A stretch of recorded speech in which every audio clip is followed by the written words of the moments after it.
Hi, everybody. Here we are again. I see we got 7 people watching or so. I got no co-host today, so we'll have to just wing it with the chat. So if there's something you want to talk about, toss it up in the chat, and we'll get right into it. I'm just sitting here looking out at all the snow and watching the birds. There's a cardinal at the feeder. It's one of those females, kind of a gray-looking thing, but. You know, built a new feeder last week out of some scrap. Well, not scrap. It was old growth cedar that we took out of the house. Some more of that 160-year-old stuff.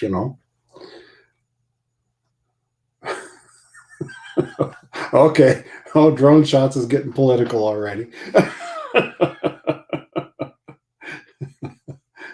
Oh boy. Built a snow. Yeah, build a snowman as the co-host. Yeah. It's been very cold here, so the snow doesn't pack. It's very powdery, which makes for good snow removal. When you put it through the snow blower, it blows it way back off the driveway. So that's kind of a bonus, It's he lives about 20 minutes away from who? From the snowman?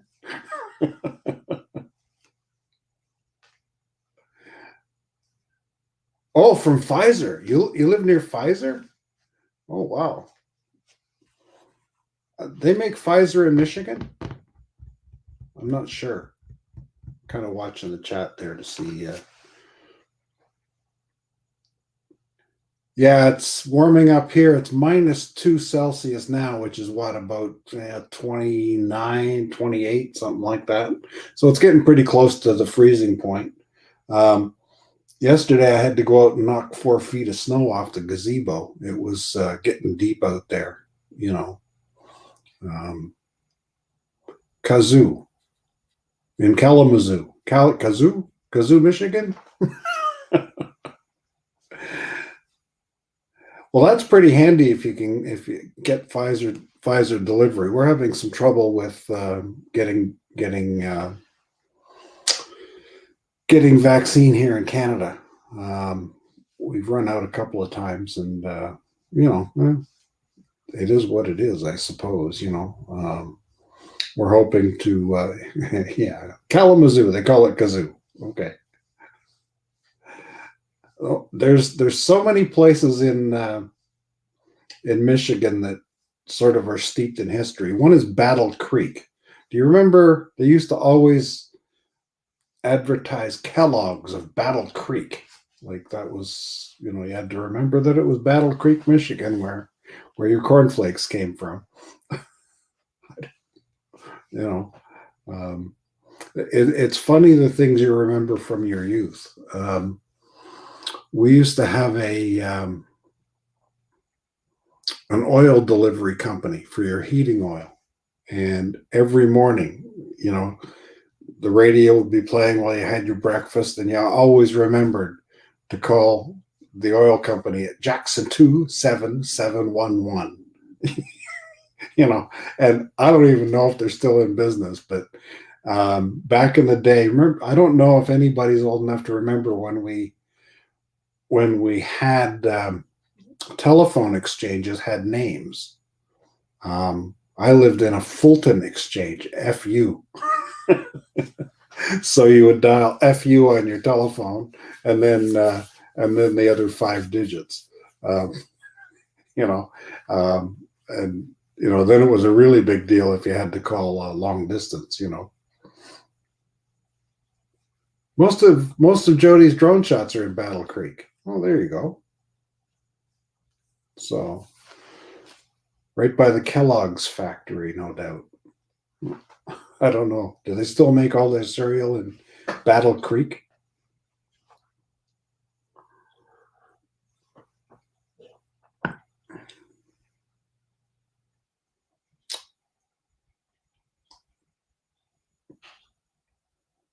PA 65000. So that would be Pennsylvania 65000. Okay, yeah. That was a lyric in a song. Who's Mudball Creative? Whose song is that? Why do I know that? Yeah, the old song, but who?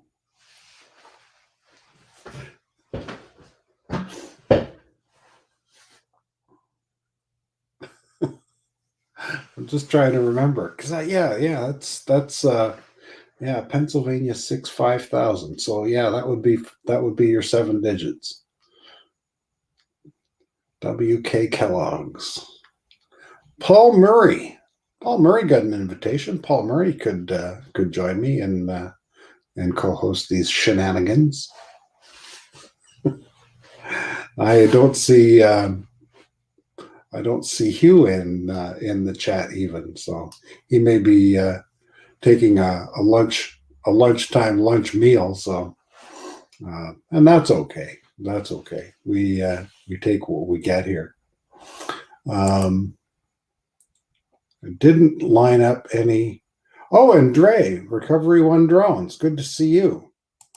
Hope you're feeling better. I hear you had a COVID run there.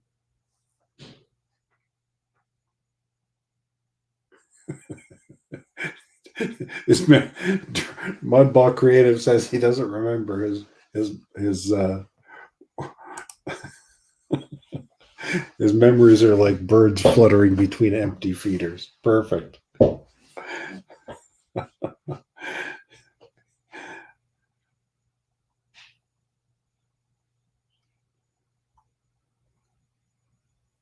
Yeah, kind of a slow start here with no co-host, but doing much better. That's good. That's good. We've had quite a run of the COVID running through the community.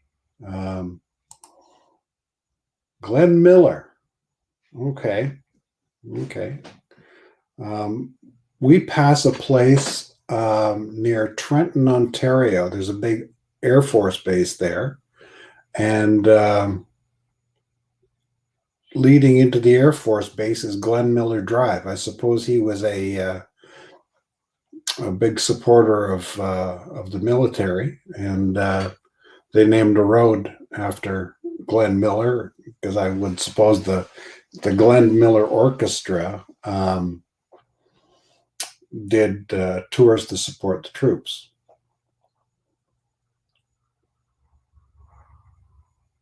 With a 3-digit phone number. Wow, that's going back.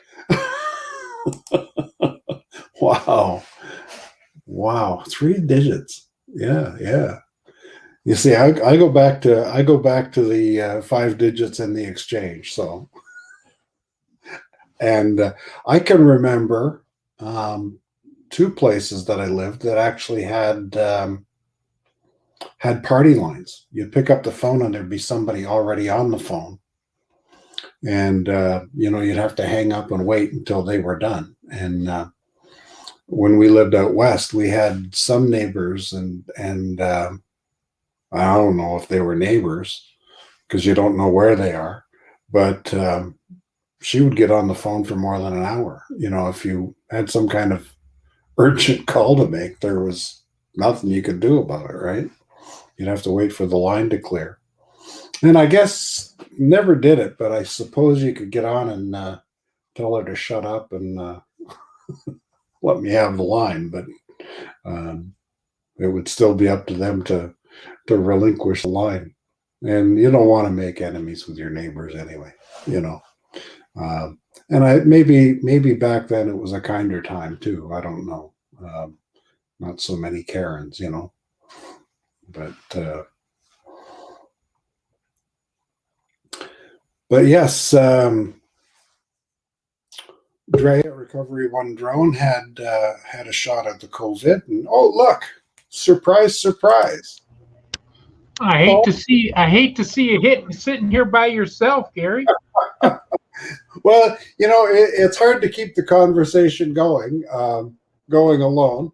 I keep watching the chat and trying to find out what what people are wanting to talk about. We got onto the Kellogg's and Battle Creek and the 3-digit phone numbers, and yep. Yeah. Do you remember back to the days when you had an exchange that was 2 letters and then you had to dial 5 numbers? Oh yeah. Yep. Mine was Yukon. YU. YU. Yeah. Yep. I was Fulton. It was FU. But back then, yes. it was, nobody even thought of FU. Well, yeah, the only phone in the house hung in the kitchen wall. That was it. Well, and that's the thing. We did a kitchen renovation here. And we went kind of retro industrial in the kitchen, right? Because we've got an 1860s farmhouse. Right. And we bought a payphone and hooked it up. So there's a payphone in the kitchen. Well, it's our landline. So if we discontinue our landline, which really nobody uses, the phone just hangs there. Right. Right. But we use it for outgoing calls. It's kind of fun. You drop a dime in it and away you go, right? Exactly. But it's that kind of retro look in there, so it's not too bad. Jody says he used to get in trouble for listening in on the party lines. Did you have party lines, Paul? My neighbors did. Yes, they had a party line. My friend Steve, when we were young kids, across the street and down a few houses, I went to call home for something one day, and all of a sudden some lady's on there talking, and his mother worked. His father was gone. Yeah. And I said, Steve, what's going on here? And he said, oh, it's a party line. He says, it's not polite to listen in on somebody's conversation. Well, and if you dialed, like if you were calling home and somebody was on the party line, you'd get a Yep, busy, yep, right? exactly. So, Yep.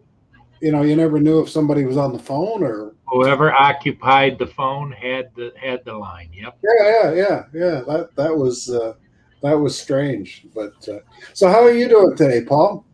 Well, it's starting to snow again, which Is it really? doesn't make me excited at all, but No, it no. If is what it is, Gary. Yeah, if you're getting snow, I'll get it in about 3 hours. Yeah, And it's coming up from the southwest, and okay, it's streaming up along middle central Michigan and over towards the thumb, but it's slowly working its way towards the east. So okay. So it might miss me yet. It yeah, might go over the top. We had exactly. we had quite a bit. I had about 4 feet. I had to move off the top of the gazebo. It was just the way it was drifting off of the garage and coming down on right on top of one end of the gazebo. Right. And it's metal, but I don't know how much weight it can take. Right. So I tried the old Swedish trick where you throw a rope over and pull it from both sides and get it to slide off. But Yep. I didn't have a good rope. I had an extension cord, and it would cut through it, but it wouldn't pull it down. So so Exactly. so I, Exactly. so I had to get a long board and poke it and prod it and try and get it off. But Exactly. but and it was a good snow we had here for a snowblower. It was nice and light, and you could throw it halfway across the yard. Well, my snow blowers, I have two of them. I have a snow thrower, which has a chute about like so and about like so. Then Yeah, I yeah, have a great big 15 horse snow blower that's just two stage, big one. yeah, And I hadn't fired up either one of them this year yet. So the day before the big snow, I says, maybe I better start that up. So I tried to start them up. They wouldn't start. So I had to pull the plugs, clean the plugs with the brass brush, yeah, clean them all out, put them back in, shot a little starter fluid in there, and they both fired right up. yeah, So then when the snow came after it was over with, I got the two of them out and we did the lawn. yeah. Not Well, the yeah. I've got a little electric one, right? And I never even take it out. I got it out of the barn. It's sitting in the garage, and it's electric and plug in, and I just don't want to drag a cord across the yard and then forget about it and pick it up with the other snow blower and get it all tangled up. yeah. Yeah, a flamethrower would take care of it. It's just too much snow for a flamethrower. Yep, exactly. Tim Jackson has joined us in the chat. It must be what, about 2 or 3 in the morning there? Yep. Wow. That's so he's probably getting up early to go to work. Yeah, I don't know. He's spending most of his days in the rain. I Yeah. know the last couple of days it's been raining on him, but when we talked to Steve on the East Coast, eastern end of Australia, he says, "Oh no, sunshine and nice here, blue skies." I'm thinking, poor Tim. Yeah, for sure. Yeah. I don't know.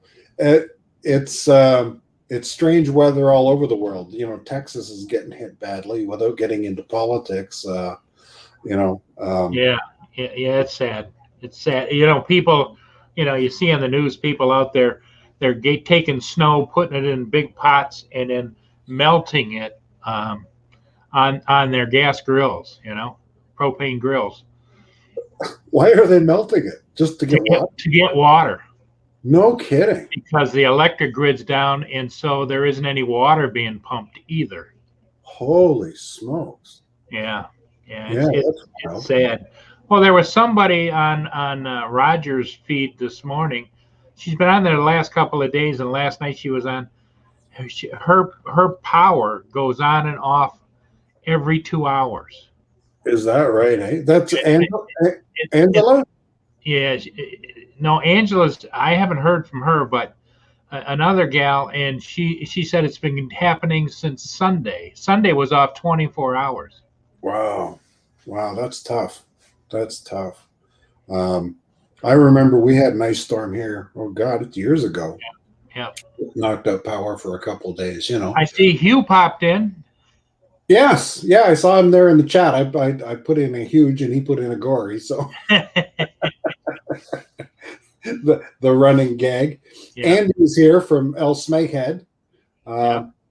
Andy's probably been on Ken Heron's site. Ken Heron opens his chat about 11 o'clock in the morning. Yeah. And they keep it going all day over there. So it's makes for an interesting day. Sure. Ken has actually come on this show a couple of times. Yes, so. I saw him. The interesting thing is, Gary, is that with this pandemic and everything going on, people aren't watching the television like they used to because there's just so much bad news, and everybody's got a taste of bad news in their lives already, so they don't need piled on. So they're what I call channel hopping. They go hop around to different places and see where the fit is for a while, and then they go to the next one. You know. Yeah. No, I kind of hop around YouTube and sort of avoid the news. Sure. Yeah. I catch up with Google News and just sort of scan through what's new. Exactly. Yesterday was a really interesting story. There was 2 arrests in Florida of those drone pilots that flew near the Super Bowl. And apparently they're facing jail time. Oh my goodness. They're not messing around. The FBI found 2 guys. They weren't near the stadium. They were like 5 miles away, but they were within the TFR, and they admitted that they knew there was a TFR, and they were charged, and they have an arraignment coming up, and they're gonna, and they were both 107 pilots. Yeah, just not worth it. Nope. Yeah, and they knew better. They knew there was a TFR, and now I guess they're going to have to pay the price. They were saying on the news they don't think they'll give them jail time, but it's going to be in excess of $3,000 in fines. So, you might have caught it on other reporting, but not during the Super Bowl. The guy that was running around on the field, I guess he had a bet with a whole bunch of people online that he wouldn't do it. He did it, and his online take was he got like almost $10,000 or $20,000. No kidding. Yes. Jeez. Wow. But and he got released for just a misdemeanor, something about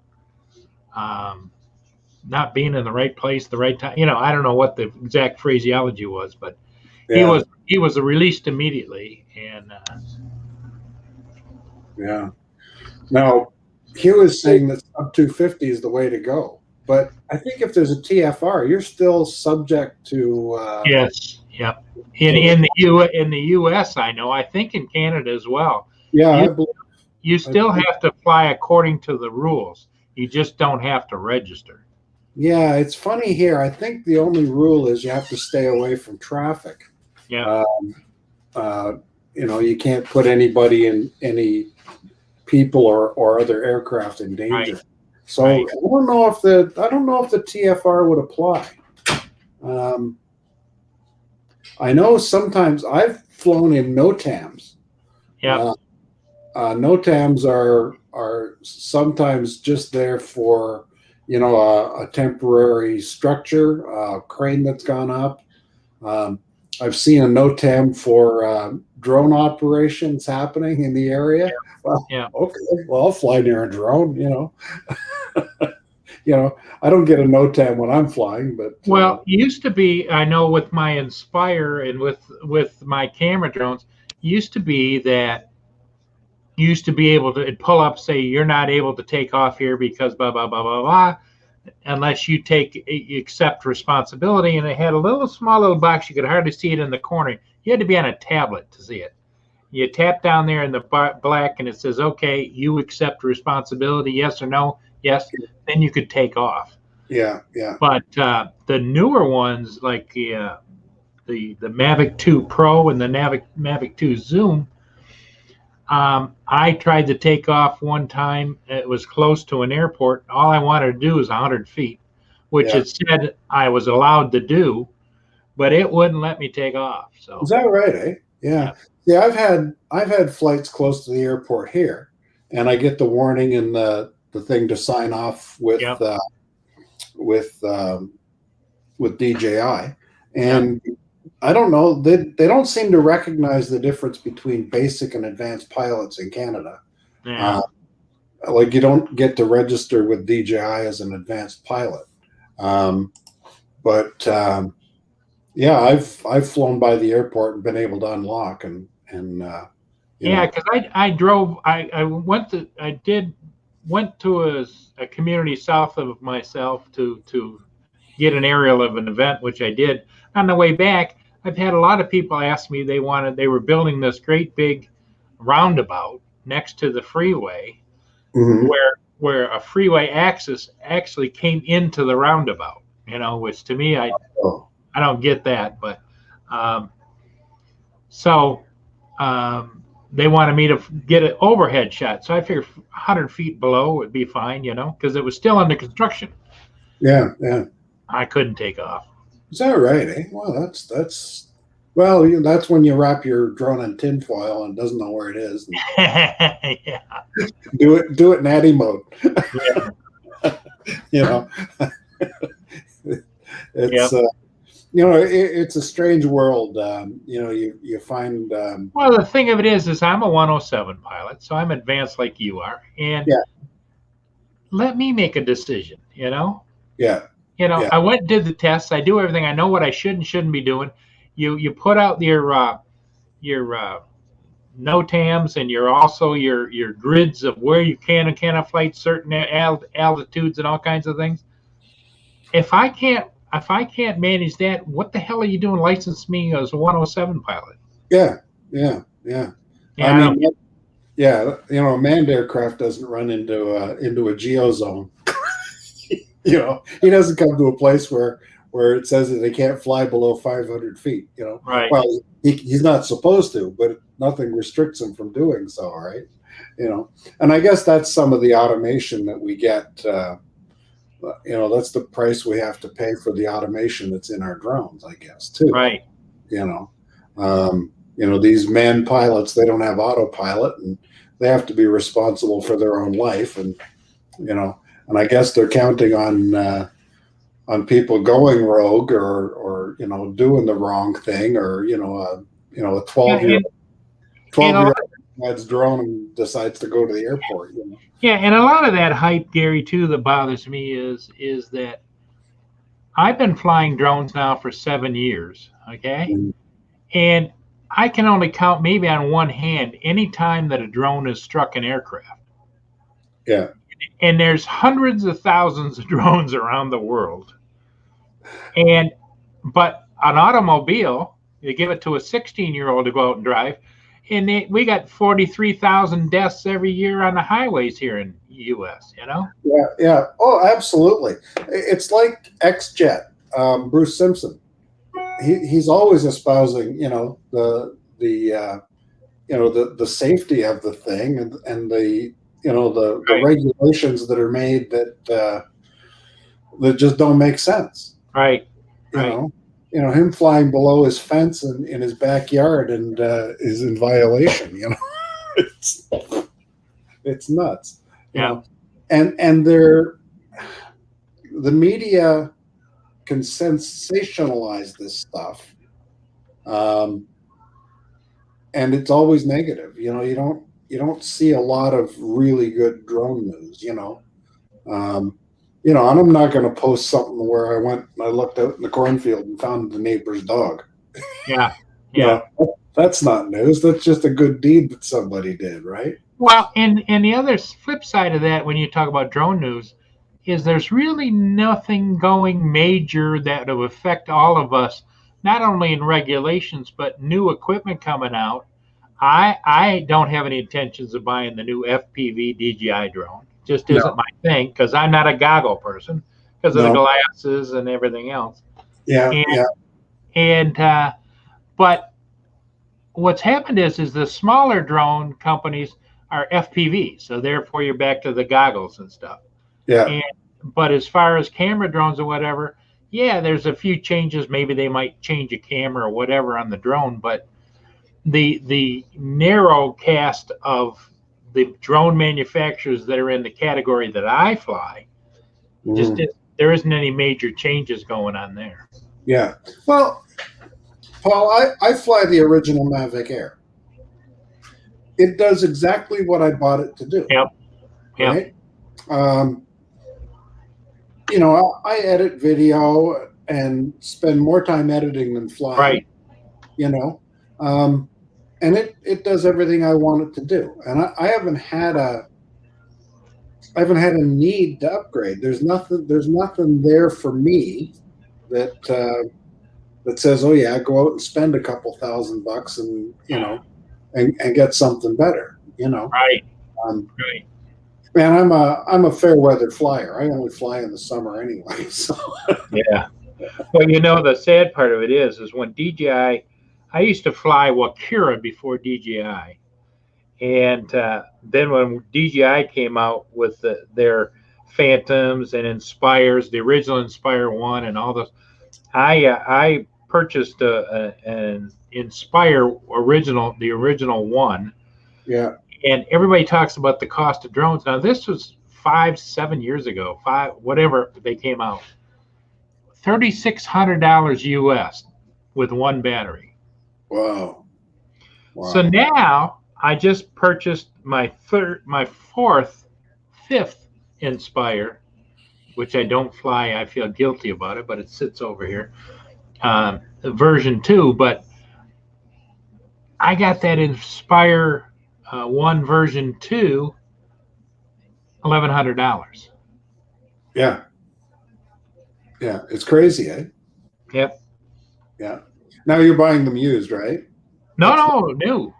new. 11.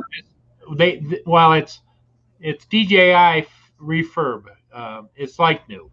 Okay. Okay. Came with the same warranty and everything. No kidding. But the killer though, Gary, is nobody's making the batteries for the Inspire ones anymore, and a battery can run you anywhere from $300 to $400. Yeah. Yeah. And that's the price of a Mavic Air. Yes, yes. You know. But I did recently, Gary. I think you know this. I did buy the Mini 2, and I'll tell you what, the Mini 2. I had the Mini 1, and I didn't like the Wi-Fi because where I fly down by the border and stuff, there's a lot of interference. Yep. Yep. The Mini 2 is just rock solid. Does what I put it up. It was 15 degrees out. I put it up in 10-mile-an-hour winds, 10 to 12. I flew across the river and got the Canadian Coast Guard ship going into dock, and then flew back, and it just was rock solid. And the video, everything was absolutely perfect. Yeah. Yeah. I see. Sort of. Oh, Herman's in the chat too. Hey, Herman. We're getting quite an audience. Boy, Yeah. you bring him in, Paul. No. I was hoping maybe Tim was going to say, "Hey, I'll come in." There's Mr. Entertainment, is Tim Jackson. Yeah, I don't think I have his email. You want me to send that link to him? Yeah, send it to him. Just he said he's up late, but Okay. Well, even if he wants to come in for 10 or 15 minutes, you're not going on for 3 hours. no, I'm here till 1 o'clock, so we got 24 minutes to go. Yeah, he should be able to handle that, Tim. Well, I'm on my lunch hour. I got to get back to work at 1:00. Work? Yeah. Well, you're the same boat I am. Ever since I got hurt one time working, and I fell off the back of a semi trailer. Oh. I was in charge. I was a district manager for a retailer, and they were having a hard time. Somebody got the bright idea, Gary. They could get more pallets on a semi because it was for a major chain if they turned them sideways. Oh. So here these guys are up there with two-wheel dollies trying to spin the pallet so they could get a pallet jack under it. So I says, well, I'll give you guys a hand. I get up underneath it, and I get the two-wheel dolly up underneath it, and I'm really reefing on it to try and pick it up so they could spin it. And all of a sudden, it cut out of the corner of the pallet, and the force that I had produced, all I remember is going out of the back. It was like a video, out of the back of the trailer like this as it's going away from me, and I was flying back this way. And that two-wheel dolly that I had, I ended up throwing it 65 feet behind me. Jesus. And landed right on my back. No. Not good. Not good at all. So I recovered from that, but after that, I started having little issues. And then finally I got diagnosed with osteoarthritis, and they said that it wasn't going to get any better. Yeah. So, yeah. Bad back, bad knees, bad legs, bad, you name it. I can't lift my shoulder up any higher than this. Oh, wow. So, yeah, my wife's got what is it? It's calcific tendonitis or something, and she can't move her. It's her right arm. She can't move her right arm up. Right. So, we're gonna have to, I don't know, sort that out. This is what happens when we start aging, eh? Stuff starts breaking down. and now with the pandemic, we can't travel. It'd be so nice to just get away from the snow for a week and sit on the beach. In Ontario, Gary, you guys aren't under that 8 p.m. till 5 a.m. lockdown, are you? No. We just got out of a lockdown. We're in what they call the orange protect. No, not protect. I don't know. It goes green, yellow, orange, red, and then gray lockdown.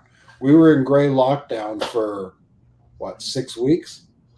And we just went into the orange. So stuff is starting to open up a little bit. But we're seeing the numbers start to climb again too. So, we got to be cautious. I think the main thing that we have to do now is, social distance, wear your mask when you're out, and above all, be kind to one another. Yeah. Well, that's the thing. Everybody's on edge now. Yeah. Well, we're all in the same boat, right? Politely remind people to give you the 6 feet. We went to Costco yesterday to get propane and do some shopping, and the place was a zoo. I got the propane, went in and paid for it, came out. We didn't buy anything. You just, you couldn't stay away from people. Everybody was, they started to lift the restrictions, and people just went wild like it was the old days, right? Marcel tested positive for COVID yesterday. Oh, man. Oh, wow. So Marcel is in the chat. Is tested positive. Dre from Recovery One Drones is doing good. He's back at work. He tested positive. He was off for a week or two, I think. Ron Lockwood, and there's somebody else. Well, Ron had a heck of a reaction to after he got off of quarantine and everything else, and then he was up for getting the shots, and he got the Moderna, and the Moderna, I guess the first one, he had some headaches and some other issues. When he got the second shot, it just knocked him down. Mm-hmm. Yeah. And you know what? And I don't want to get political. It's nothing like the flu. No. You know, it's deadly. It's deadly. But the interesting information, and then we'll get off the COVID thing. But the interesting information, because I questioned Ron, because he's one of the few people I know that he's an air paramedic. He goes around and does air ambulance stuff and everything. Yeah. And I asked him, I said, did any of your people get sick too when they got the shots? And he says, oh yeah. He says five of my coworkers got the Moderna, and they all have. The one gal, she's still not back to work because she can't keep anything down. She's got headaches and all kinds of issues. And he says that the funny thing is one of our other sites, they all got the Pfizer. Mm-hmm. None of them had a reaction. Really? Wow. Okay, that's good to know. That's good to know. Which I did. I thought it was good to know too, because if anybody says, "Hey, you're up for the shot," I'm going to say, "What is it?" Yeah. If it's Moderna, I'll pass. Let me know when you get Pfizer. Yeah. I'm a little. You hear these horror stories, and you wonder. But yeah, I'll take whatever shot I can get. Take my chances. I mean, I'd rather not have the Moderna, knowing what I know from Ron's experience. But Because what I said to Ron was, I said to him, knowing what you know now, would you go and take the shot? He says, not if it's Moderna. Yeah. Wow. And Dre was in the hospital for 8 days. 8 days. Wow. That's yeah. And you guys have to pay for hospital down there too, don't you? Or is COVID covered? COVID's covered under your health insurance. Oh, okay. But Ron's got a friend that he tells a story. He talked into moving to where he is in. I think Ron's in either Dakota or Montana or somewhere, and who lived in California. Yeah. He moved there, and with a month after moving there, he got COVID, and it just took him out. He was in the hospital for weeks. And now, because he was a smoker, now for some reason they said that COVID will attack your lungs, your facility in your lungs. Yeah. He's got one dead lung, and the other one is only half. He's got to be on an oxygen bottle the rest of his life. Wow, that's not good. That's not good. But, yeah. And Ron, you can just tell when he tells the story. He feels guilty, kind of like he talked him into moving there so that they could go out and hunt and take photography and all kinds of stuff. Yeah. Wow. Anyway. Yeah.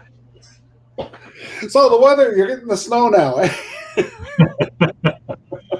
Well, I see the sun is peeking back here.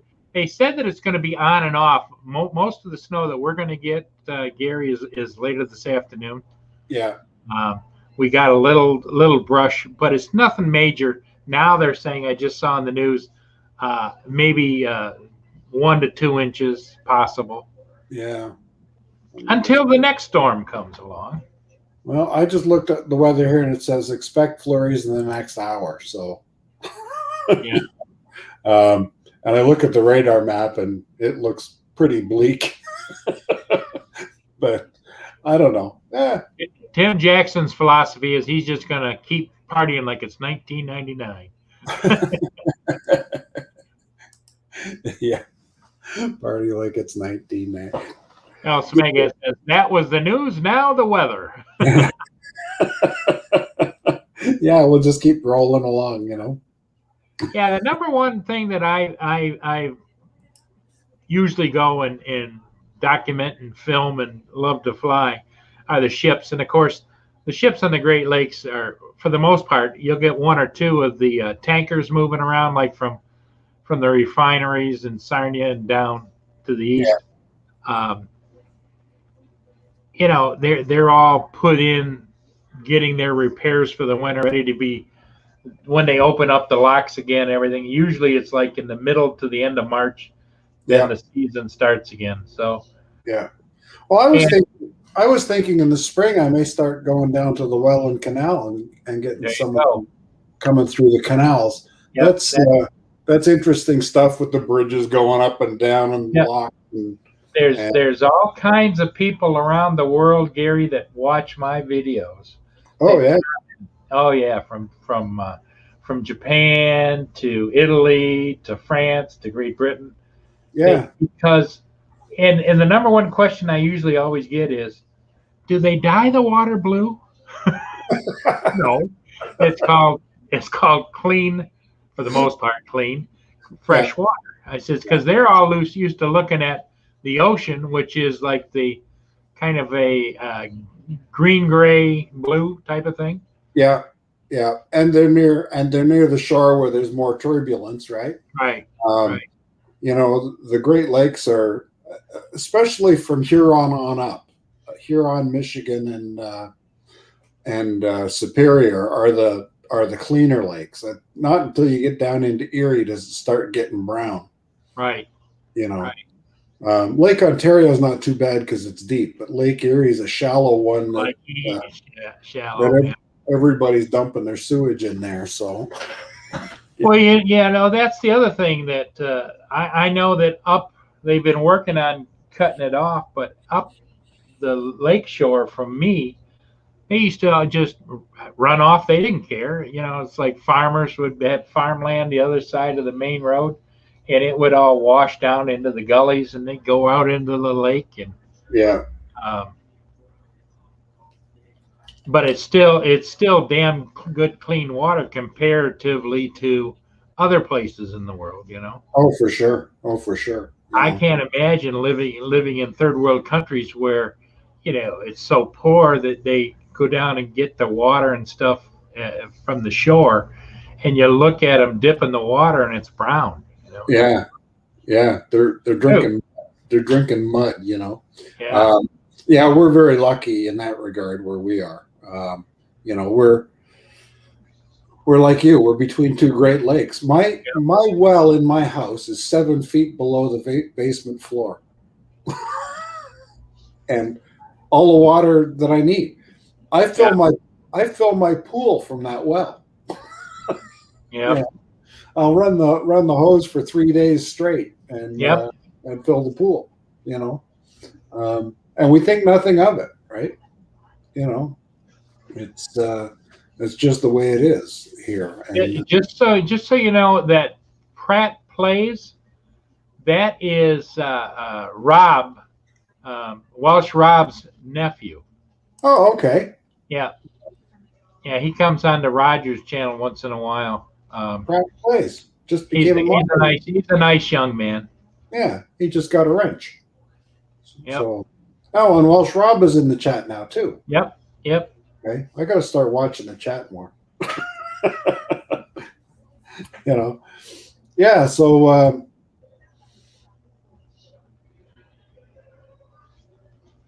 where were we? Hold on a second. I lost my train of thought when I looked at chat. Hey, I do it all the time, Gary, because it just goes with my old age, Well, they say there's, you got GPS, tells you where to go. Yeah. But when you get there, there's nothing on the GPS to tell you why you went there. No. Okay, now I'm at the, okay, here I am. Yeah. You've arrived at your destination. Why did I come here? Well, one day, if I live long enough, they'll probably have glasses that we put on that are going to tell us what the hell, like you missed your turn back there, or, it's time for you to get some water, or time for you to do this, or, stay in your lane, buddy. You're starting to wander. Or well, you know what? There's so much technology out there, and it's so connected. I'm sitting here this morning and I'm watching Canadian Drone Hub, silently in the background, just sort of watching, see what's going on. and my computer goes bing, and my phone goes bing, and my iPad goes bing. Everything goes bing all at once, right? Yeah. Take your meds. All right. Take the meds. Click up in the corner. Click on complete, and it disappears off all the other devices. Yeah. You know, I saw a thing the other day about Google Glass and Apple Glass. What they're doing is they're developing glasses that will have a little camera in there, Right. right? And will connect to your, well, you know, I don't have an Apple Watch. My daughter has an Apple Watch. You text her and it comes up on her watch, right? They're going to have it so that if somebody sends you a message, you'll be able to see it in your Yep. your glasses, right? When you're navigating to somewhere, your heads-up display will be right in your glasses. Right. You won't need that big display in the car anymore. Oh. Right? Well, what company was it, Gary, that about a year and a half ago, they came out with the, instead of being goggles, they were glasses, and they did the heads-up display inside the glasses, and you plugged it into your controller. That was Epson. Epson, yes. Epson Moverio. I think I watched those, but I figured I couldn't afford those, you know. Yeah, I think they're $800 or so. Yes. Don Joyce has them, and Dave Stredlinski has them. And you'd have to get them. I guess you can get them to your prescription too. Yes. Right. So I guess you take your Moverio glasses in, and you'd have. Yep. And they put the lens in. Yep. Yeah. And then they had like a sunscreen that you could put over them, and yeah, it's quite a process. But I mean, technology is moving so quickly. Yeah, it is. You know, I think for you and I, us old farts, we're kind of ahead of the curve for people our age. I know I've got people I used to work with who didn't know how to turn on a cell phone. Yep.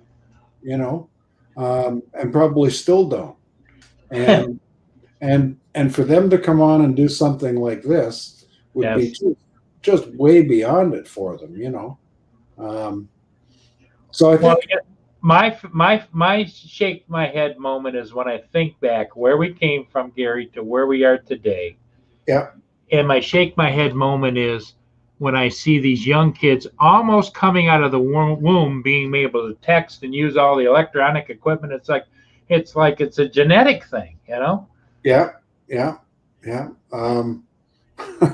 I've got I think my youngest granddaughter is about 8. And she's regularly texting my wife. Yeah. 8 years old. They go to school online, so they have to be tech savvy to be able to stay online. Yeah. I can't imagine. 20 years ago, we wouldn't imagine having this kind of conversation on a screen. No. It was just beyond. That was science fiction. Well, 30 years ago, Gary, we would never thought we'd be flying drones. No. No. As a youngster, I dreamed of flying, and this was an opportunity for me to do it, right? And the technology that we're using, Paul, I think the technology, having to think our way through it, keeps our mind young. Right. Well, I know it exercises my mind when I'm trying to text and go, now how to do that again? It's like, and with the fat fingers, I haven't figured out how to turn on voice texting yet, because it's like, Yeah. Well, I've become dependent on the tech. If I'm cooking something, I just say, "Hey Siri, set the timer for 10 minutes." Yeah. Okay, your timer is set for 10 minutes. Yep. And she does it, and it's sitting there counting down, right? And it'll come on, and it'll alarm, and my wife will say, "Who's calling you? Who's calling you?" "Oh, that's just my timer." Yeah. Everything is just so handy. you know. Well, You could, it's like all these young whippersnappers driving around with cars that have Wi-Fi in them. yeah. I have to be careful when I go down and fly.